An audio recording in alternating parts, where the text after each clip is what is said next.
में live India हर पल।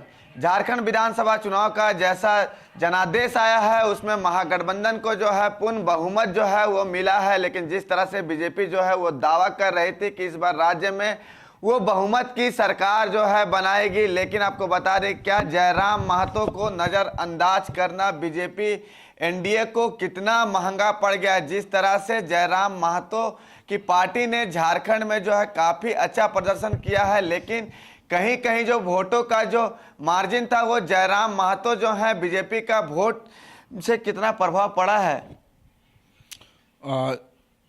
रत्नेश, आपको बता देना चाहता हूं कि जिस प्रकार से कल ऐतिहासिक जीत दर्ज कराई है झामुमो ने, इससे आप समझ लीजिए कि जब से झामुमो की गठन हुई है तब से इतनी बड़ी जीत अब तक नहीं मिली थी।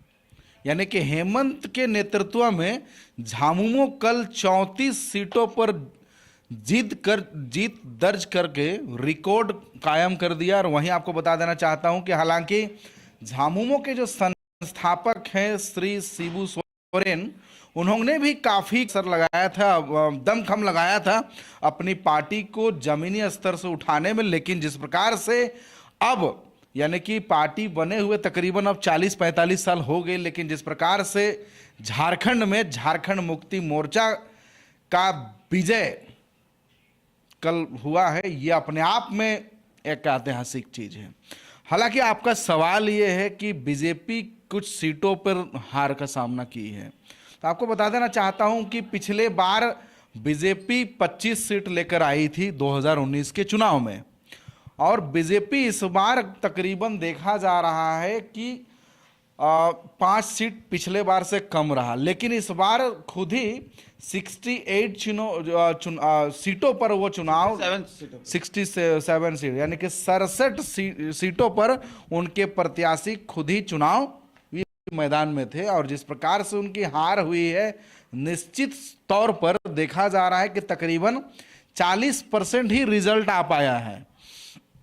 तो अब हार का कई नेता रात भर से और कल दिन से ही, यानी कि कल 12-1 बजे तक, तो जब माने कि सीट का जो आंकड़ा, माने कि सीटों पर जिस प्रकार से मतगणना की अंतर आ रही थी, वोटों की अंतर आ रही थी, मतों की अंतर आ रही थी, इससे लोग कयास लगाने शुरुआत कर चुके थे कि आखिर वजह क्या रहा। तो आपको बता देना चाहता हूं कि शायद ये भी एक बड़ा वजह हो सकता है कि झारखंड के जो झारखंडी बीजेपी नेता है उन्हें तवज्जो ना देना और बाहरी नेताओं को ज़्यादा पार्टी यानी कि दिल्ली से उन्हें तवज्जो ज़्यादा देना, ये सबसे बड़ा हार का कारण बन सकता है।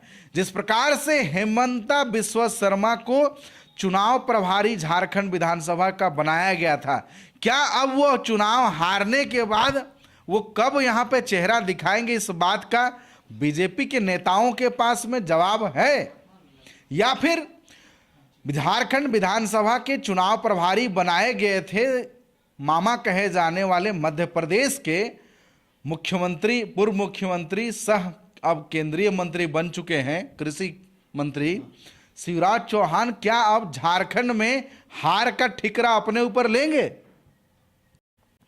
जिस प्रकार से ये तेवर में कह रहे थे कि झारखंड में इस बार हेमंत सरकार की पूरे कुनबे को उखाड़ फेंकेंगे, उखाड़ तो नहीं फेंक पाए लेकिन खुद ही उखड़ गए।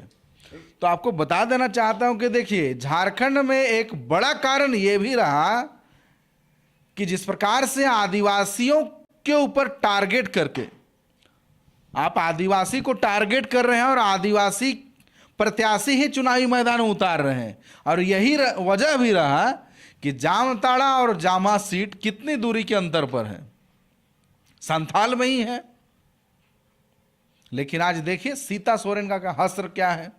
ये वही सीता सोरेन है जो जामा से 2-2 बार के विधायक भी रही हैं, लेकिन जब सीट बदला गया जामताड़ा में देख लीजिए हश्र क्या हुआ। जबकि बीजेपी के तमाम बड़े दिग्गज हेलीकॉप्टर को झारखंड में रिक्शा बना दिए थे। और तकरीबन आपको बता देना चाहता हूं, मेरे पास अखबार की कटिंग भी है, बड़े नेताओं की बात कीजिएगा, शिवराज सिंह चौहान, अमित शाह, पीएम मोदी, जेपी नड्डा, योगी आदित्यनाथ, मनोज तिवारी, ऐसे बड़े नेता हैं जिनका झारखंड में तकरीबन 1-2 जनसभा को संबोधित नहीं किए। कुल मिलाकर 185 जनसभा को ये बड़े नेता यानी कि बीजेपी के स्टार प्रचारक झारखंड के अलग अलग जिला में जाकर, अलग अलग विधानसभा में जाकर इनकी बड़ी जनसभा हुई थी। लेकिन जनसभा में भीड़ तो उमड़ी, लेकिन वोट में तब्दील नहीं हो पाई। मैं आपको बता देना चाहता हूं, कई नेता विधायक अगर इस वीडियो को चाहे नेता सत्ताधारी पार्टी के नेता अगर देख रहे हैं, चाहे अपोजिशन के पार्टी के नेता देख रहे हैं, तो ये भी मान ले कि देखिए, अगर मान के चलिए मनोज तिवारी अगर किसी जनसभा में जा रहे हैं, मनोज तिवारी क्या है, किस पार्टी के हैं? बीजेपी के हैं। लेकिन बीजेपी के बाद में पहले वो क्या थे? एक गायक थे, एक लोक गायक थे। तो जाहिर सी बात है कि मनोज तिवारी को चाहने वाले सभी समुदाय के हैं, सभी युवा वर्ग के हैं, यानी सभी वर्ग उम्र के हैं, सभी उम्र के लोग हैं। और जाहिर सी बात है कि मनोज तिवारी अगर फलाना चिलाना जगह में आ रहे हैं और उनकी चर्चा होती है, तो लोग उन्हें देखने के लिए, लोग उन्हें सुनने के लिए उनकी जनसभा में पहुंच जाते हैं। लेकिन जैसे ही बात आती है कि अपने मत देने की, वोट देने की, लेकिन उस समय लोगों को अपने जहन में आता है कि हमारे झारखंड के लिए, हमारे समाज के लिए, हमारे विधानसभा क्षेत्र के लिए कौन काम करेगा। और यही वजह भी रहता है कि एक सप्ताह, जो लास्ट सप्ताह जो रहता है वोट देने का, उस लास्ट सप्ताह में ही, आखिरी सप्ताह में ही तय हो जाता है। जनता जनार्दन भी तय करते हैं अपने गली मोहल्ले समाज में, उस क्षेत्र की हवा बताती है, हवा की रुख बताती है कि इस बार वोट किसे देना है। क्योंकि मतदाता भी अब जान गए हैं कि अपना वोट बर्बाद नहीं करना है। लेकिन संजय, सवाल ये होगा कि जयराम महतो को नजरअंदाज करना, वो कहीं ना कहीं बीजेपी को तो भारी पड़ा। आपको बता देना चाहता हूं कि मेरे पास कुछ आंकड़ा है जयराम महतो की वजह से। आपको बता देना चाहता हूं कि तकरीबन अच्छी खासी सीट जीती हारी है बीजेपी ने। आपको बता दूं कि कैंची ने कहां कहां वोट कतरे हैं। आपको बता देना चाहता हूं कि सिल्ली से सबसे पहले आपको बता देना चाहता हूं 23,000 वोट से सुदेश महतो इस बार हारे हैं। लंबी वोटों यानी कि बड़ी वोट बैंक के अंतर से हारे हैं, वोटों के अंतर से हारे हैं। ईचागढ़ की बात की जाए तो हरेलाल महतो आजसू के उम्मीदवार थे, 26,523 वोटों से हारे हैं। वहीं अगर बड़ी वोटों से अगर हारे हैं तो वो है जदयू यानी कि एनडीए के सहयोगी दल जदयू से। तमाड़ विधानसभा की बात की जाए तो राजा पीटर तकरीबन 24,246 वोटों से वो चुनाव हार गए हैं।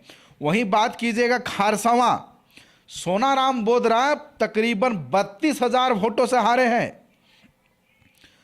और कैंची को मिले वोट की बात कीजिएगा तो कैंची यानी कि जेल केम को खारसावां से तकरीबन 33,841 वोट मिला है। अगर ये वोट भी अगर मिलता तो सोचिए कि जीत आपका तय था। चूंकि कैंची वोट किसको काटा है, वो बीजेपी का ही है। चूंकि आपको बता देना चाहता हूं कि आखिर कैंची ने कहां कहां वोट कतरे और किस हिसाब से, आपको बता देना चाहता हूं 1 2 3 4 5 6 7 8 9 11 12 13 14 15 16 ऐसा सीट है। यानी कि 16 और 23 अगर मिल जाता तो जाहिर सी बात है कि अब झारखंड में अब तक एनडीए की सरकार होती, यानी कि पूरे झारखंड में कमल की सरकार होती। मेरे पास सूची है, इस सूची अगर देख सकते हैं तो देख लीजिए, ये सूची है मेरे पास में इस तरह से। तो आपको बता देना चाहता हूं कि कैंची ने कहां कहां वोट कतरे हैं। एक सूचीवार आपको नाम गिना देता हूं। सिल्ली में सुदेश महतो का हार का कारण बना कैंची। ईचागढ़ में हरेलाल महतो की हार का कारण बना। रामगढ़ विधानसभा में सुनीता चौधरी जो कि विधायक भी रह चुके थे लेकिन हार गई, आजसू की उम्मीदवार। बिरंची नारायण हार गए, बीजेपी के उम्मीदवार। बोकारो से कांके से डॉक्टर जीतू चरण राम, बीजेपी के उम्मीदवार। हार का वोटों का अंतर रहा 968 यानी कि 968 वोट। छतरपुर की बात की जाए तो पुष्पा देवी बीजेपी से हार गई। गिरिडीह से निर्भय साहबादी बीजेपी के उम्मीदवार रहे। तमाड़ से राजा पीटर उर्फ गोपाल कृष्ण पात्र जदयू के। खरसवां से बात की जाए तो सोनाराम बोदरा बीजेपी के उम्मीदवार रहे। टुंडी से विकास कुमार महतो बीजेपी के उम्मीदवार। वहीं सिंदरी की बात की जाए तो तारा देवी बीजेपी की उम्मीदवार रही, 3400 वोटों से हार गई। निरसा से अपर्णा सेन गुप्ता बीजेपी की उम्मीदवार, 1800 वोट से हार गई। मांडू से जेपी भाई पटेल चुनाव हार गए। मात्र झारखंड की बात की जाए तो सबसे कम अगर वोटों से अगर किसी विधानसभा क्षेत्र में अगर किसी विधायक उम्मीदवार को अगर हारना पड़ा है तो वो है झारखंड के मांडू विधानसभा क्षेत्र में, जहां कांग्रेस के उम्मीदवार जेपी भाई पटेल मात्र 231 वोटों से हार गए। वहीं बात कीजिएगा तो लातेहार में भी काफी टाइट फाइट रहा। लातेहार में झारखंड के वर्तमान के शिक्षा मंत्री बैजनाथ राम मात्र 434 वोटों से हार का सामना करना पड़ा है उन्हें। आपको बता दूं कि यहां कैंची वालों को मिला, कैंची के जो उम्मीदवार यानी कि जयराम महतो के पार्टी के उम्मीदवार को यहां वोट मिला 4295। अगर इस 4295 का 10% भी और अगर वोट मिलता बैजनाथ राम को जेएमएम के उम्मीदवार को, तो समझिए कि वहां जीत तय होती। वहीं बात कीजिएगा सरायकेला, गणेश महली जेएमएम के उम्मीदवार 20,447 वोट से हार गए। और वहीं जेलकेम के उम्मीदवार को 40,056 वोट मिला। तो समझिए कई ऐसा सीट है जहां पे जेलकेम के उम्मीदवार अगर बात की जाए तो टोटल एक विधानसभा, मेरे अनुसार समझिए कि आप समझिए कि आपके विधानसभा क्षेत्र में जीतने वाले उम्मीदवार एक होते हैं और जिनके बीच में कांटे की टक्कर होती है वो मात्र 3 होते हैं, फर्स्ट, सेकंड, थर्ड। लेकिन किसी भी विधानसभा क्षेत्र की बात कीजिएगा तो समझिए कि 15 से 22 लोग उम्मीदवार खड़े होते हैं। अगर 3 नंबर के यानी कि फर्स्ट, सेकंड, थर्ड को छोड़ दिया जाए, बाकी चौथा नंबर से लेकर के 20 तक अगर उम्मीदवार हैं, अलग अलग निर्दलीय हैं, छोटे छोटे पार्टियों के हैं, उनकी जितनी भी वोट होती है उन तमाम वोट को एक तरफ कर दीजिए और जेलकेम के प्रत्याशियों की वोट एक तरफ कर दीजिए। यानी कि जितने निर्दलीय, जितने छोटे छोटे पार्टी की जितनी वोट हो रही है, टोटल वोट, उतना जेलकेम के उम्मीदवार अकेला चुनाव में जीत कर आ रहे हैं। भले वो चुनावी मैदान में वो अपने जीवन में एक वार्ड पार्षद का भी चुनाव नहीं लड़े हैं, मुखिया का भी चुनाव मत ला रहे हैं, तो परसेंटेज अच्छा रहा। तो यहां पे बात यह रहा कि जैसे बीजेपी में होता है वहां पे ना उम्मीदवार देख के दिया जाता है, उम्मीदवार 10 से 30%, लेकिन पार्टी और नरेंद्र मोदी के चेहरे पे अब भाजपा भी चुनाव लड़ रही है। इस तरह से जेलकेम को अगर इतना सारा वोट मिला है तो समझिए उस वोट के पीछे वजह है सिर्फ और सिर्फ विचारधारा, और यहां की जनता बदलाव की राजनीति चाहती है। और जयराम महतो के जिस प्रकार से फैन फॉलोइंग बढ़ा है, और जयराम महतो जाहिर सी बात है उनके पास में कोई पद नहीं था, कोई पावर नहीं था, बस वो जमीनी मुद्दों को सरकार को आईना दिखाने का काम कर रही थी। और यही आईना आप समझ लीजिए, ये चुनाव हेमंत सोरेन ने मैया सम्मान योजना के माध्यम से समझ लीजिए कि सिर्फ 20-22 सीट जीता है, लेकिन बाकी सीट यानी 20 से अगर ऊपर सीट जीता है जेएमएम और कांग्रेस वालों ने, तो समझिए कि जयराम महतो के फैक्टर की वजह से, जयराम महतो अगर ना सोचते कि 73 सीटों में चुनाव लड़ना है और जयराम महतो के कैंडिडेट अगर अच्छा परफॉर्मेंस नहीं लाते, तो समझिए कि आज जेएमएम का सुपड़ा साफ होता। और कांग्रेस वाले, कहा भी जा रहा था कि बीजेपी के नेता कह रहे थे हमें कि इस बार 2024 के विधानसभा चुनाव में जेएमएम हाफ और कांग्रेस साफ, लेकिन नतीजा उल्टा रहा। क्योंकि जेएमएम के उम्मीदवारों ने वोट अगर किसी का काटा है तो वो समझिए, क्योंकि जयराम महतो टाइटल लिखते हैं तो वो किस जाति से ताल्लुकात रखते हैं, कोयरी महतो। और जाहिर सी बात है कोयरी महतो की एक लंबे समय से आवाज है कि महतो और कुर्मी को क्या बनाया जाए, आदिवासी का दर्जा दिया जाए। तो जाहिर सी बात है कि जिस जिस विधानसभा क्षेत्र से जेलकेम के उम्मीदवार बने थे, यानी जेलकेम ने जहां जहां उम्मीदवार उतारा था, उस विधानसभा क्षेत्र में आदिवासी भी बहुसंख्यक होंगे। अगर आदिवासी और महतो मिल जाते तो समझिए क्या सीन होता। तो जाहिर सी बात है, उनके जिस प्रकार से उनके समर्थक, उनके नेता कहते थे कि हमारा जयराम महतो बनेगा झारखंड का मुख्यमंत्री।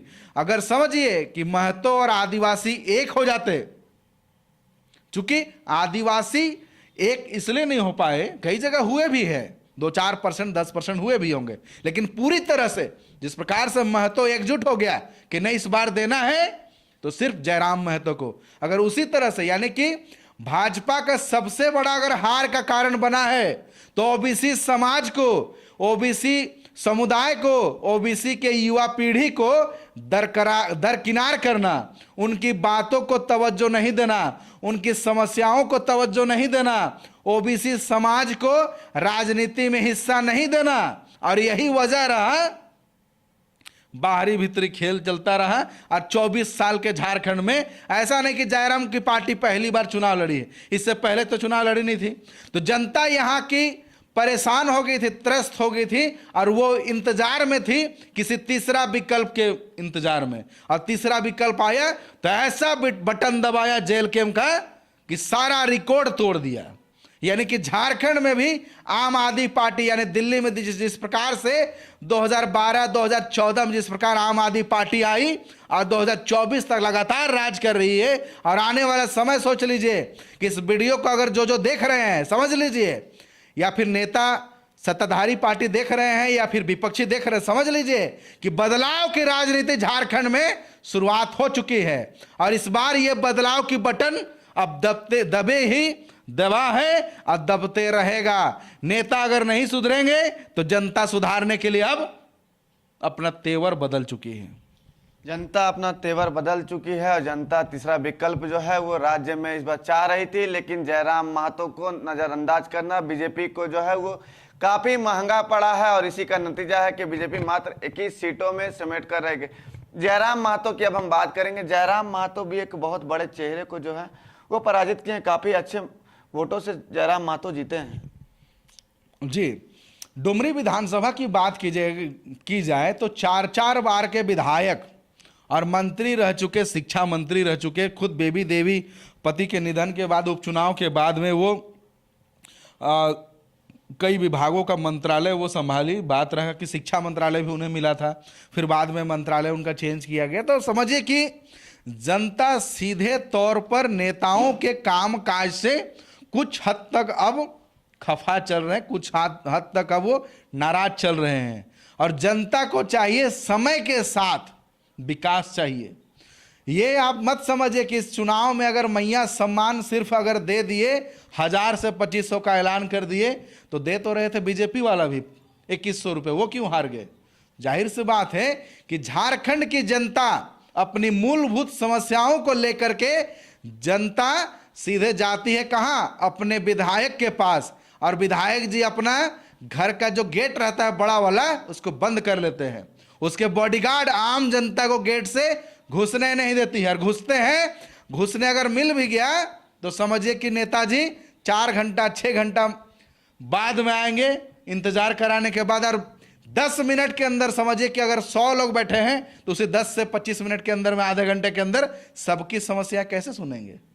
तो यही वजह रहता है कि 4.5 साल नेता ऐश करते हैं और 3 महीना जाके पसीना बहाते हैं, अब 15 दिन तो इस कदर कि नेता को नींद नहीं आता है। आज देखिए रात में कई नेता ऐसे भी रहे कि नींद भी नहीं आया। तो वजह यह रहा कि देखिए खंड की जनता को आप मूर्ख बनाना बंद कीजिए, और यहाँ की जनता को मूर्ख समझना भी बंद कीजिए, और नहीं तो अभी ये शुरुआत हुई है, आगे बहुत कुछ होगी।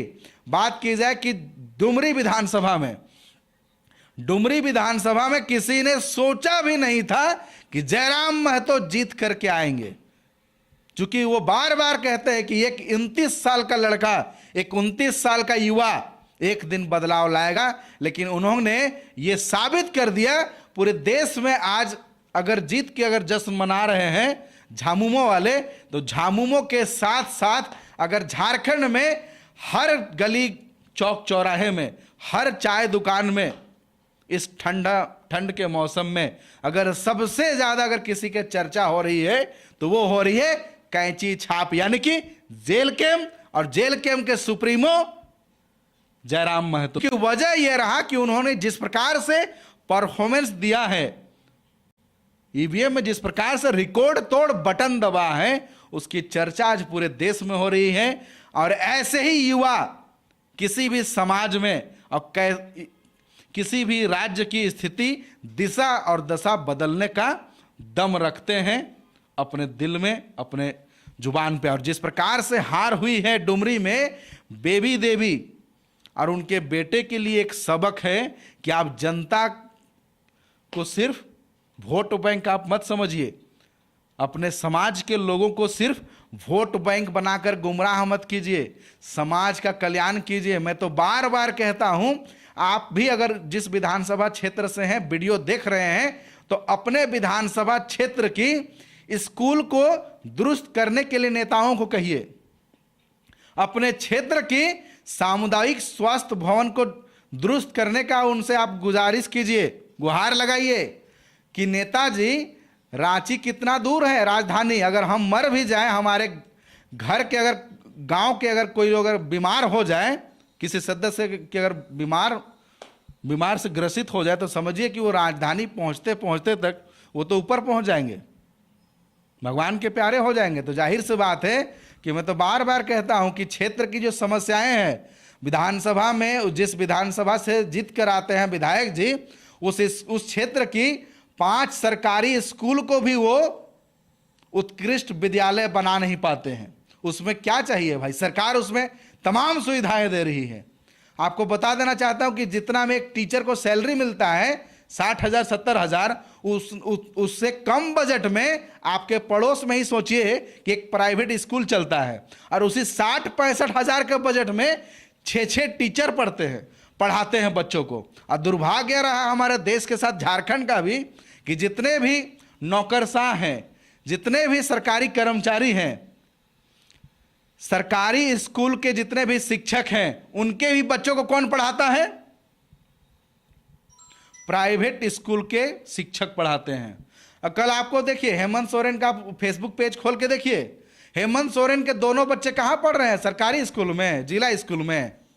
भाई उनके बच्चे रांची के टॉप स्कूल में पढ़ाई कर रहे हैं। कल वो अपने बच्चों के साथ में एयरपोर्ट में तस्वीर सामने आई है, वायरल हो रही है कि जीत का जश्न मनाने बच्चे स्कूल यानी कि छुट्टी हुई और अपने मम्मी से मिलने के लिए कहां चली गई? कल्पना सोरेन से एयरपोर्ट चली गई, और अपने पिताजी से मिलने के लिए वो स्कूल ड्रेस में ही गले मिलते हुए फोटो आ रही है, वायरल हो रही है। यानी कि नेताओं के बच्चे पढ़ते हैं प्राइवेट स्कूल में और आम जनता के बच्चे कहां पढ़ते हैं?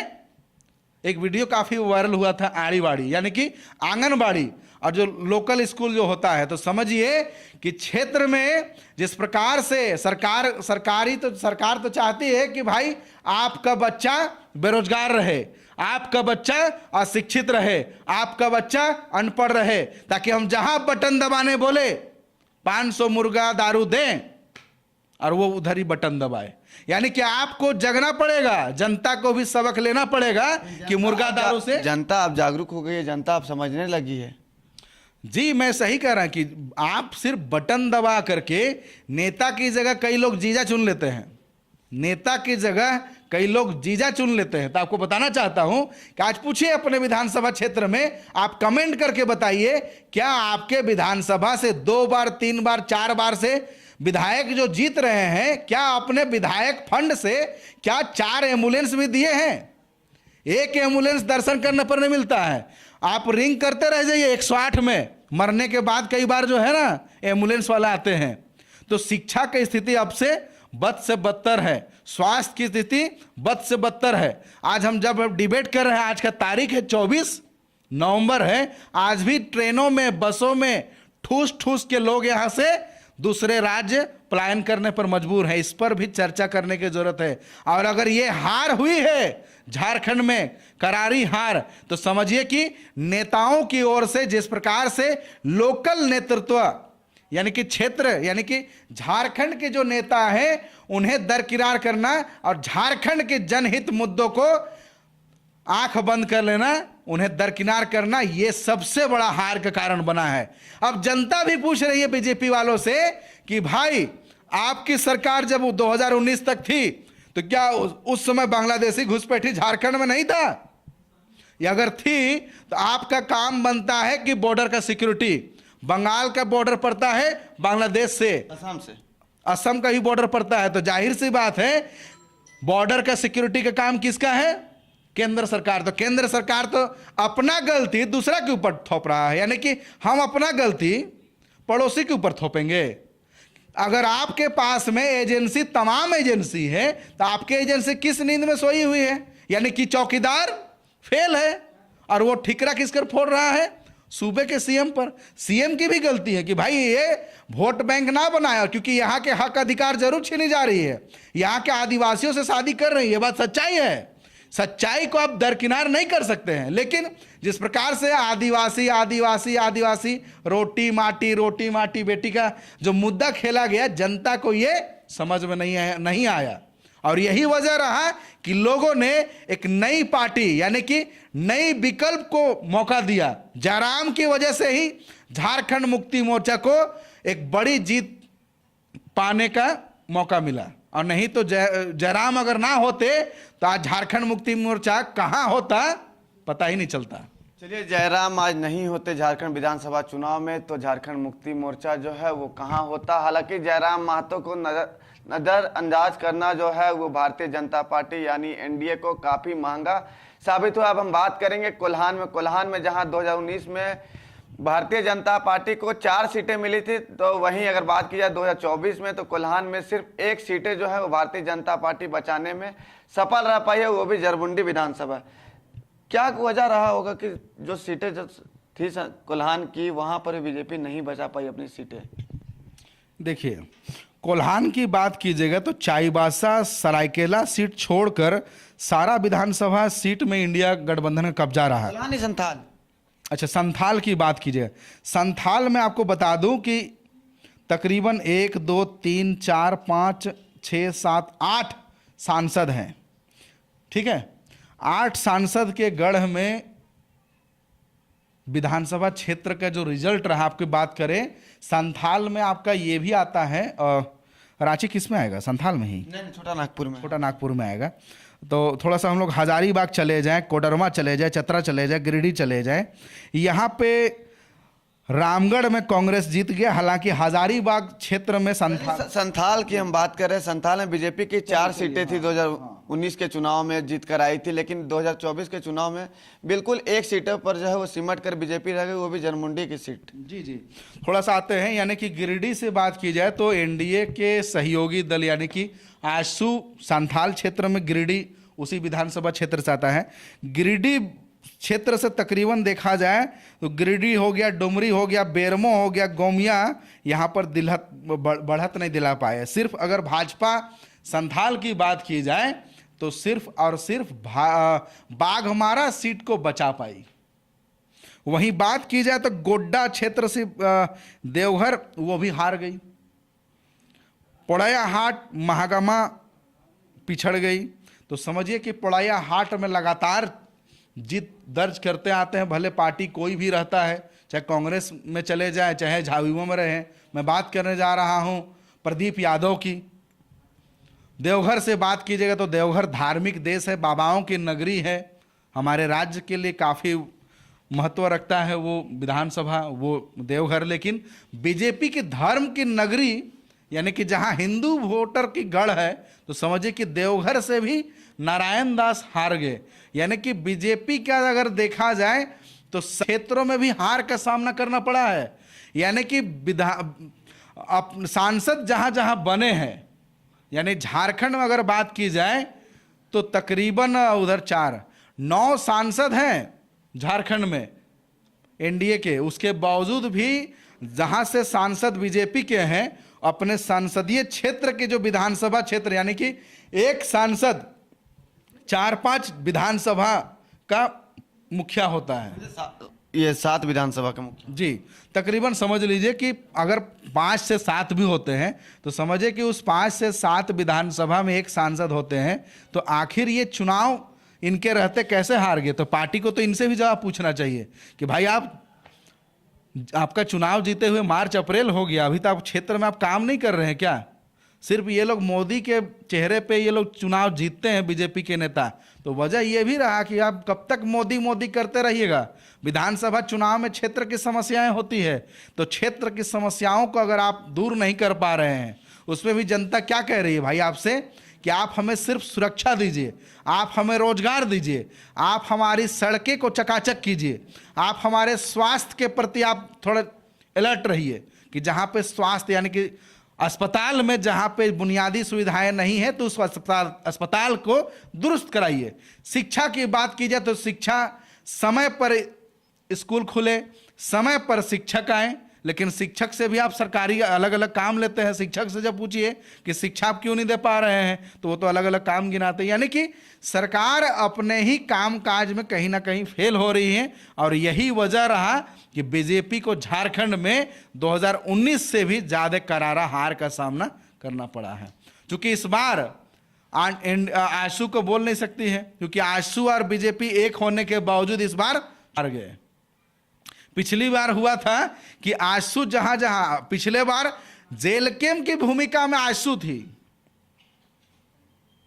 जिस प्रकार अगर चुनाव अगर पिछले बार 25 सीट आया था बीजेपी को, यानी कि उस सीट में और बढ़त हो सकती थी, लेकिन आशू और बीजेपी अलग अलग चुनाव लड़े थे और यही वजह रहा कि कई सीटों में उन्हें हार का सामना करना पड़ा था, करीबन 8-10 सीटों में। तो इस बार आशू की भूमिका निभाई है जेलकेम और हार का सामना करना पड़ा है। एक बार चलते हैं कोल्हान की सीट पर नजर डालते हैं। तो कोल्हान में जहां भारतीय जनता पार्टी का 2019 में खाता तक नहीं खुला था, लेकिन इस बार चंपई सोरेन के आने से 4 सीटें जो हैं कोल्हान में इस बार भारतीय जनता पार्टी लेकर आई है।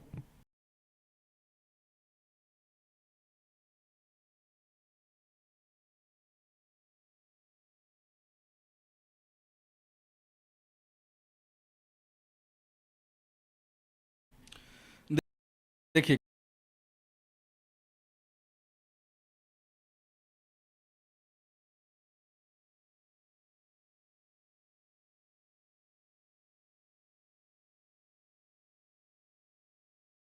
कोल्हान की बात कीजिएगा तो 4 सीट जरूर लेकर आई है, लेकिन बात की जाए तो जिस प्रकार से कोल्हान टाइगर यानी कि कोल्हान टाइगर के कोल्हान में तकरीबन 17-18 या 16 सीट आता है, तो समझिए कि जिस प्रकार से जीत का आंकड़ा उम्मीद किया गया था केंद्रीय नेतृत्व के द्वारा, लेकिन वो जीत का आंकड़ा कोल्हान के द्वारा भी नहीं मिल पाया। तो इससे आप समझ सकते हैं कि भले कोल्हान के टाइगर होंगे चंपाई सोरेन, लेकिन वह अपने बेटे की सीट नहीं बचा पाए। तो जिससे आप समझ सकते हैं कि कोल्हान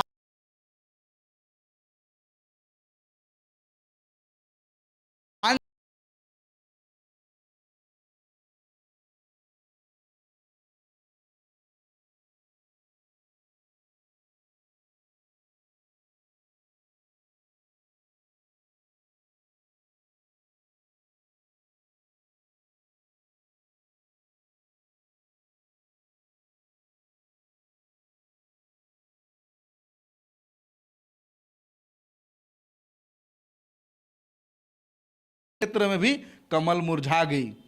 तो और यही वजह रही कि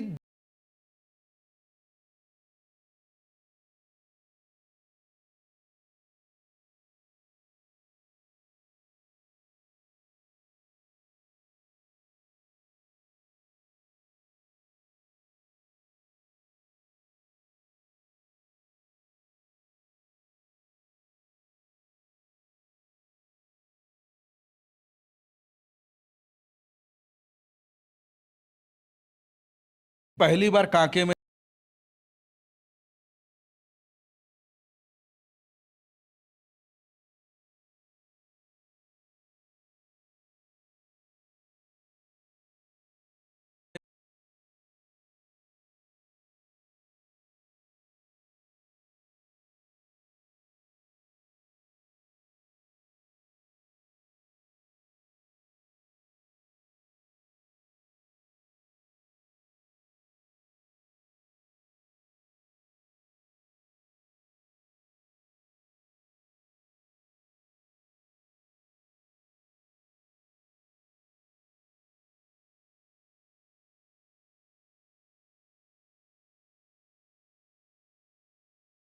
जब क्षेत्र में नजर आएंगे तब तो ना। जितना भी वोट आया है बीजेपी को, समझ लीजिए कि बीजेपी के कैडर वोटर की वजह से आया है। तो बीजेपी अपने कमल चिन्ह संजय, आप तमाम जानकारियां देने के लिए आपका बहुत बहुत धन्यवाद। जिस तरह से कोल्हान में बीजेपी जो है वो 4 सीटों में बढ़त बनी, तो वहीं संथाल में बीजेपी जो है 4 सीटों से घटकर 1 सीटों पर रह गई है। लेकिन जिस तरह से झारखंड की ओवरऑल पूरे विधानसभा की बात की जाए तो जयराम महतो को नजरअंदाज करना जो है वो एनडीए के लिए काफी महंगा साबित हुआ। जिस तरह से भारतीय जनता पार्टी के वोट बैंक पर जयराम महतो का जो कैंची चला है, उससे भारतीय जनता पार्टी को काफी नुकसान हुआ और इसी का फायदा जो है महागठबंधन को मिला है, जो महागठबंधन आज 56 सीटों लेकर झारखंड में सरकार बना रही है। मेरे साथ इस खबर में इतना ही, लेकिन देश दुनिया की तमाम खबरों के लिए आप देखते रहिए लाइव इंडिया, हर पल रांची।